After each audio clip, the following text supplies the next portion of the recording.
Ekonomi Kota Subulu Salam saat ini masih stabil karena harga sawit di kisaran Rp2.000 per kilogram, ini yang membuat peredaran uang masih terpantau normal. Apabila harga sawit di bawah angka Rp1.000 per kilogram seperti pernah di angka Rp600, maka akan berdampak luas bagi ekonomi masyarakat di Kota Subulu Salam.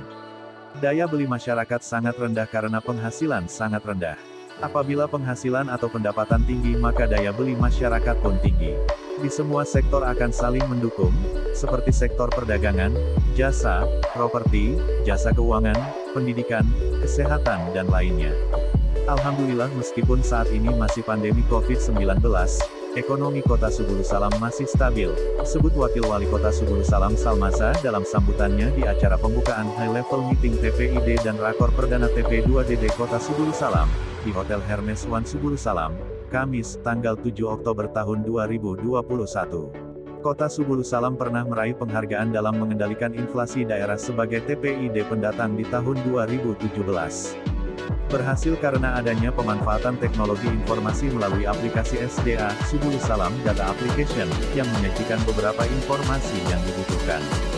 Namun karena keterbatasan anggaran dan kendala teknis lainnya, aplikasi SDA ini sudah tidak aktif lagi.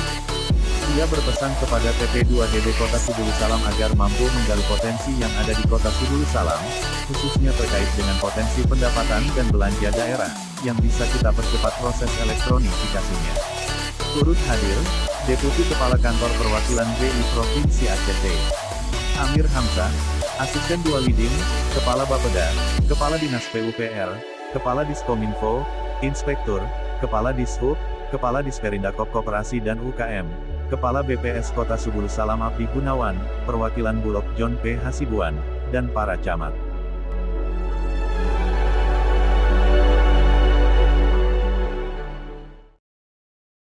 Media Center Dinas Komunikasi dan Informatika Kota Subulu Salam mengabarkan.